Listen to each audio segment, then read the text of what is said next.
Meja Mwangi, born David Dominic Mwangi on December 27, 1948, in Nanyuki, Kenya, was one of the country's most influential and prolific literary voices. His early years unfolded against the backdrop of pre-independence Kenya, a period marked by political unrest and the Mau Mau uprising, an environment that would later shape the themes of social justice, struggle, and inequity throughout his writing. Although his birthplace is widely recorded as Nanyuki, some accounts note that his mother worked in nearby Nyeri as a domestic helper for British families. It was through her work that young Mwangi encountered his first books, discarded English children's books brought home by his mother. These early readings sparked his imagination and became the foundation of his lifelong relationship with literature. Growing up during politically turbulent times greatly influenced his worldview. Mwangi witnessed firsthand the hardships, frustrations, and resilience of ordinary Kenyans, a reality that later formed the heart of his stories. While information about his siblings is not publicly known, Mwangi often drew inspiration from the struggles of his peers. His early novels, such as Kill Me Quick, were inspired by his friends who, like many young men of that era, could not find employment after school.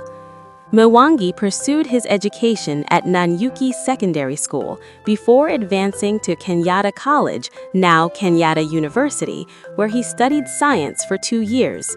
Though he later received a scholarship in 1990 to study English at the University of Leeds, he left before completing his degree, believing that the academic path was unnecessary for someone who had already begun to build a successful writing career.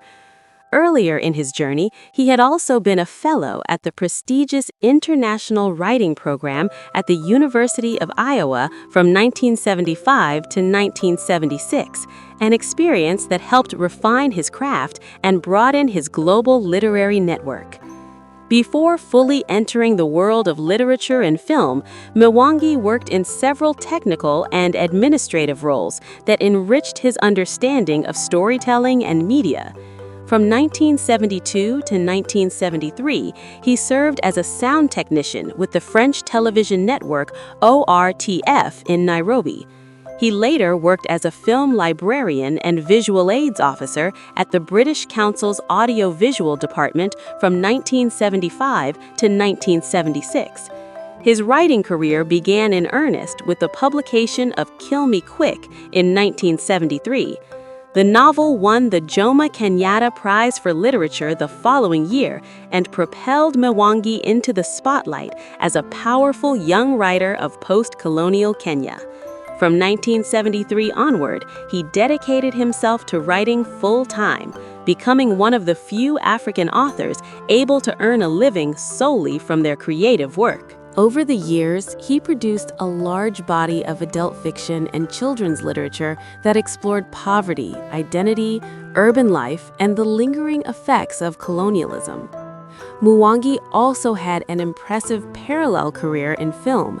His media background opened doors to the international film industry, where he worked as a screenwriter, assistant director, casting director, and location manager. He wrote the screenplay for Cry Freedom, adapted from his novel Carcass for Hounds, and worked behind the scenes on major Hollywood productions, including Out of Africa, 1985, White Mischief, 1987, and Gorillas in the Mist. Despite his fame, Meja Mwangi remained intensely private. Details about his marriage, children, or wider family life were never made public.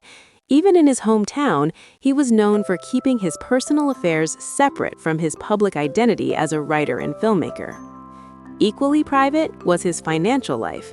While he enjoyed international success, his exact net worth was never disclosed. The high net worth figures sometimes associated with his name online actually belonged to another public figure, James Mwangi, the CEO of Equity Bank.